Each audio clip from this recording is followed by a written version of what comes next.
What's going on, guys? Today I'm going to be going through each matchup of the second round of the NBA playoffs, basically just giving my thoughts and opinions and prediction as to who I think is going to win.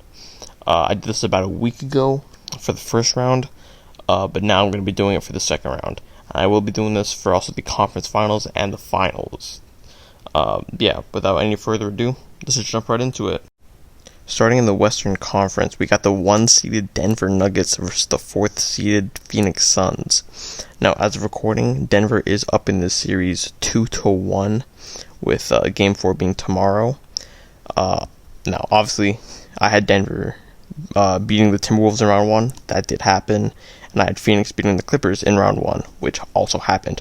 So, for this series, I have Denver winning in 7 games. I know, to start off, many people had Phoenix winning, obviously because they have Kevin Durant, Devin Booker, Chris Paul, DeAndre Ayton. They got a very good team. They got a bunch of shooters, some decent defense, but really outside of the starting lineup, they don't have that many good pieces. I think Denver is a lot deeper as a team. They have better depth. And last season, obviously, MPJ, Jamal Murray were injured for a lot of the year. But now that they're fully healthy, I think the Nuggets can have a chance to actually win the title, especially with Jason Tatum not playing up to expectations for a lot of games in the series. Overall, I think the Nuggets shooting and just, Jokic and Jamal Murray playing their hearts out will take down KD and Devin Booker. Because outside of those two, I don't expect Chris Paul to be doing much offensively, and DeAndre Ayton is kind of soft.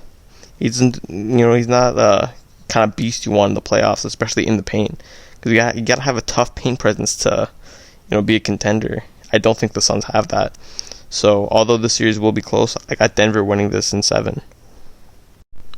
Now headed into our 7 versus 6th matchup, we got the Golden State Warriors versus the Los Angeles Lakers.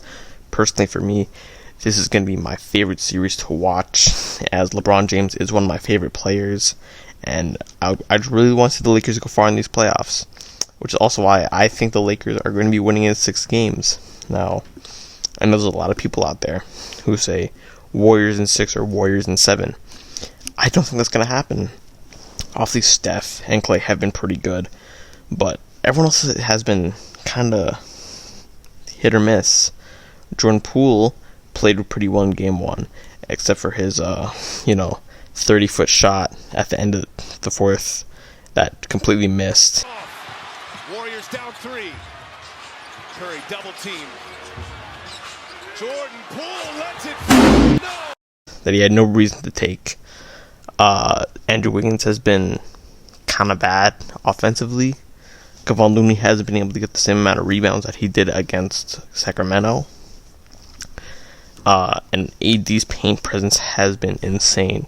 He had 26 blocks in round 1. I expect him to have a lot of blocks here in the second round as well. And also with this, you have a motivated LeBron James and Anthony Davis, who actually have a very good supporting cast. Now, I did see this post on Instagram that said, this is the best supporting cast LeBron has ever had. I don't think that's the case. It's definitely one of the best supporting casts he's ever had. Because, you have Austin Reeves, who's a good shooter. D'Angelo Russell, who's a good shooter. Malik Beasley and Troy Brown Jr., who can both shoot the ball decently. And there's also Jared Vanderbilt, who's a great defender. Not a very good shooter, but great defender. And there's obviously Dennis Schroeder, who can also shoot the ball. Now, with LeBron, really all you need is just shooting.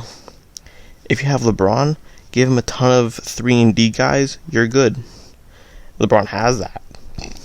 So I think if the Lakers can just keep their shooting consistent, defense consistent, they can pull this series out.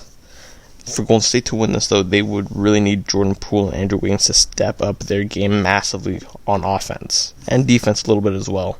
And also, one more thing about AD. I saw the stat line. For games in the playoffs that end with an odd number, so game 1, 3, 5, whatever, he's balled out. But games ending with an even number, he hasn't played well, which has also happened in Game 3. So, basically, if you're a Lakers fan, you're not looking forward to Game 4, but you are looking forward to Game 5. Because looking at the stats, AD's going to play bad next game and good the next, which that's something he has to work on. He's got to be more consistent in every game. He's got to, obviously I'm not saying he's got to put up, 30 and 25 every game, but, just some, at least, a couple points, some rebounds, couple blocks on good efficiency. That's all he really has to do. Now heading into the Eastern Conference, we got the 5th seeded New York Knicks versus the 8th seeded Miami Heat. Now Miami, the 6th team ever to take down a 1 seed. The most recent being the 2012 Philadelphia 76ers. But obviously most people don't count that because that's the year Derrick Rose got injured. But anyways, heading to the playoffs, I got Miami winning this series in 6 games. Right now, they're up 2-1. Now, obviously, playoff Jimmy is a real thing. It's been it's been shown several times. I expect Jimmy Butler to ball out in the series, and he has. I don't think Julius Randle and Jalen Brunson are going to be enough to take down Jimmy Butler and the rest of the Heat, even without Tyler Hero. And Game 2, without Jimmy Butler or Tyler Hero, Miami almost beat New York. That's not a good sign for the Knicks. That, a team missing 2 of their 3 best players can still almost beat you. I don't have any faith in New York to even push the series to 7. I think Miami comfortably win this series in 6, or if they play well enough, in 5. But obviously, winning in 5 games is kind of unrealistic. Because, New York still does have, Jalen Brunson, Julius Randle, RJ Barrett, who can be also kind of hit or miss. They have Emmanuel Quickley, who hasn't really been playing super well this series, but still a good piece. Josh Hart, right? So, I do think New York can still take a game from Miami, but I don't think they're going to win this series. So, I think the 8th seed, Miami Heat, are going to make the conference finals. Now, heading to our last matchup, we got the Philadelphia 76ers versus the Boston Celtics. I got Boston winning this series in 6 games. Now, Game 4 happened a couple hours ago.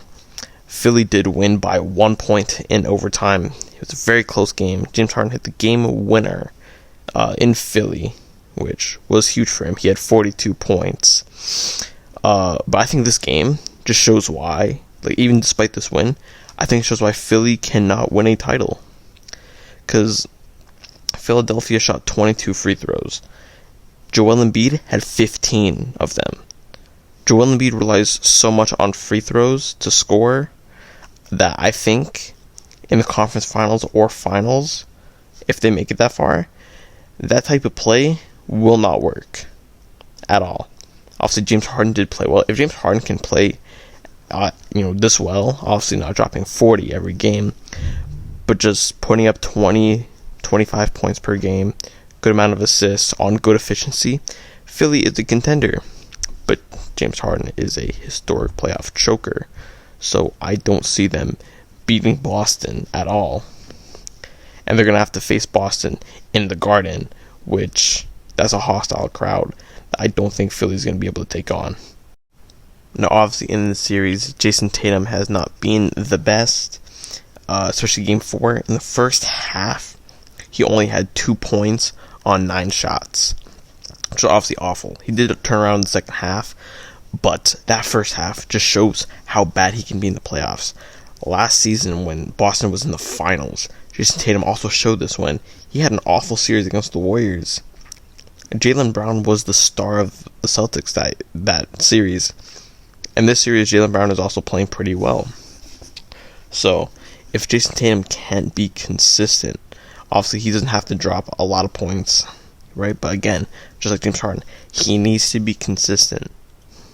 He needs to obviously just have, because he's a great two-way player, he just has to shoot consistently well, play good defense, grab some boards, dish out a couple dimes, and then he just has to rely on his teammates to do the rest, because Jaylen Brown's been good, Marcus Smart has been good, Al Horford, Rob Will, they've been playing great defense.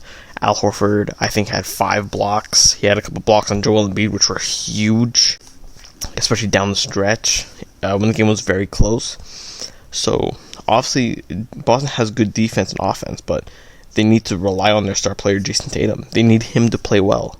He's the main point of that offense. So if he's not playing well, Boston can't win this series. But I have faith in Jason Tatum and the Celtics to close out this series in 6. Worst case, it will go to 7. But I think it will take 6 games, personally. Alright guys, that's the end of this video.